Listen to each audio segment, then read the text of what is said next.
What's happening, folks? Back with another reaction, back with some more Human League, as well as a very vocal Luca. Are you coming up? I think she might be attacking my feet. I guess we'll have to see. But yes, we're back with the Human League and Hysteria at 1984. She's just staring daggers at me. And the next track is Louise, which I'm assuming is a female given name. At least I think that's the most common appearance of such a name.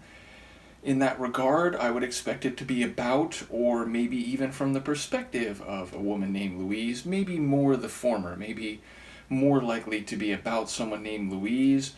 I suppose there's no more that can be concluded or hypothesized about it beyond that, which is not pure speculation, so I'll just see what I can catch on a first listen. This is the Human League, the track is Louise, and it's from their 1984 album, Hysteria.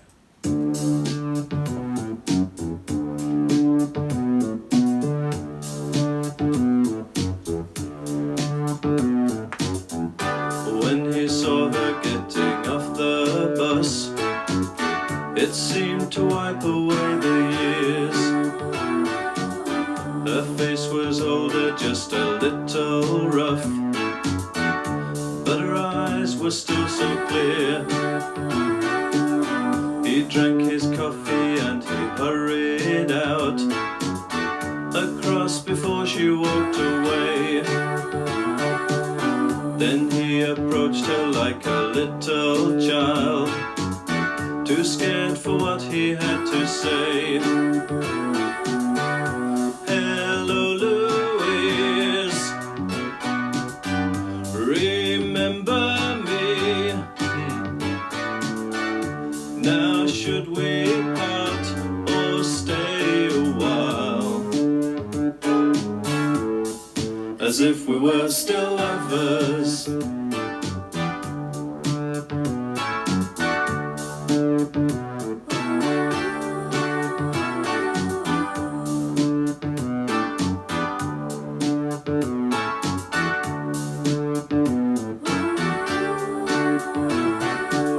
She took a moment just to recognize the man she'd known so well before. And as he started to apologize, lose any bitterness she bore,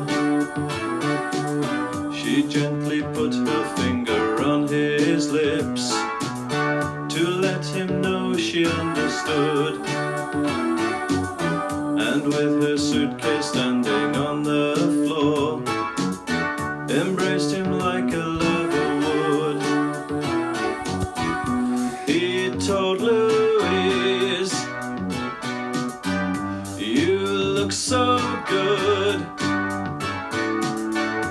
it's just you see, you make me feel as if we were still lovers.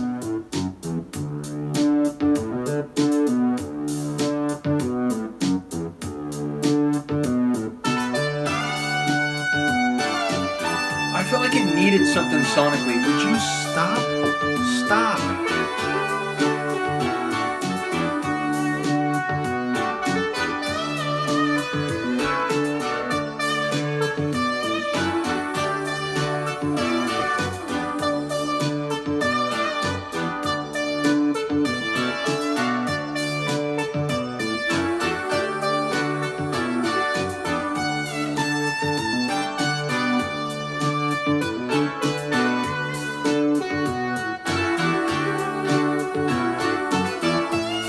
It's not always true that time heals all wounds. There are wounds that you don't want to heal, the memories of something really good, something truly real that you never found again.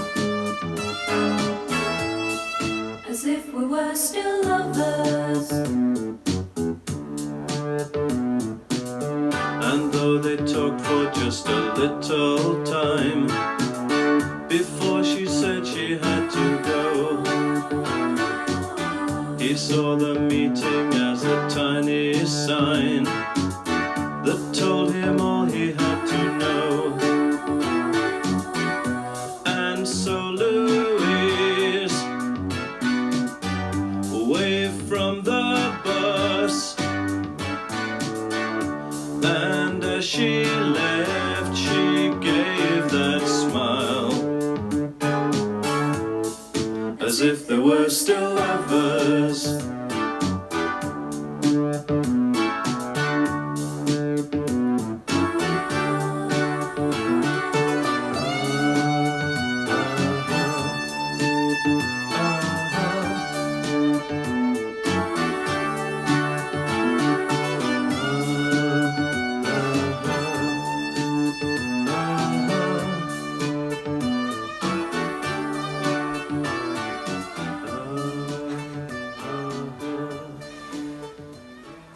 Oki's humming, I guess it wasn't technically humming, but it was sort of like breathe singing at the end is amusing. So the whole track is a bit funny, though the anecdote feels very real. It feels like something that could actually, or very often happen among people out in the world, which is to say, it sounds like a relationship that ran its course, and then some time passed, and as sometimes happens, temporal distance can facilitate emotional reconciliation and closeness, where maybe it blew up, maybe the guy, the narrator, is the one who cheated or did something, or stormed out or was unpleasant and led her to leave. It sounds like he's feeling a bit contrite and remorseful, and even the moment he saw her, finished his coffee and ran across the street before she could get away, like, Louise, is that you? Like, holy smokes. And before he can even articulate that he's sorry and he feels bad about what happened, she sort of puts her finger on his lips and, like, you don't have to say it, I know it, like, just seeing you here, it's like we're back in that good place that we were at before it fell apart. So there's several moments over the course of what sounds like only a handful of minutes before she gets on the bus and actually departs and leaves his life again. But several times in those few minutes, it's like the connection's there, the magic is back, and they feel like, this is just like old times. So it's unclear if there's any future connection at hand. I mean, she's saying, like, I gotta go, like, I can't stay.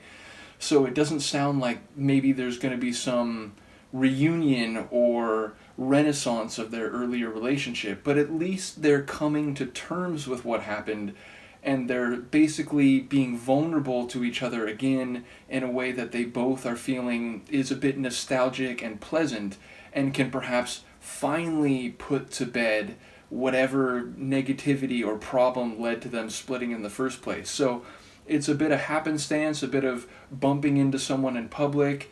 There's a bit of sadness to it in the sense that it sounds like they were a really good fit until whatever happened, but now they can sort of put that away, rest content in the feeling that, like, at least we had this moment and we both can remember what it was like, and even if we're now sort of in different parts of life and maybe can't come back together, I wish you well, and you're waving to me, I see that smile that I used to know. So I found the narrative really compelling and sympathetic. Sonically, as I was saying about halfway through, I liked how the simple and a bit funky at the end of the measure, I like how the simple arrangement allowed me to focus on the lyrics and the vocals, but it did feel a bit minimal to the point of almost being comical, and then that sort of higher, like, brass-like keyboard riff came in, which I really think elevated it to a more sonically pleasing level. And so the second half of the tune, I think, is a more full synth-pop track, and one that, you might get caught in your head, an earworm, as a younger generation would say. But the track overall isn't their most standout one sonically, certainly, but I think that's okay, because functionally it just had me really keyed in on what was happening, and I literally was like visualizing the meeting, and sort of like creating visuals for the two characters in my head, and seeing a bus and a bit of a like cloudy, like gray sky kind of day. Again, like him finishing his coffee as he, oh my gosh, that's Louise, and running across the street. Her, like, briefly putting down her briefcase or suitcase on the side of the ground, or, side of where they're standing. So I really was sort of immersed visually in the story that was being told. So I like how, some songs are about these really long relationships, and the way, at least maybe they're talking about it in a snapshot of time, but there's lots of references to, like, different parts of the relationship and how long it was that they were together and so on.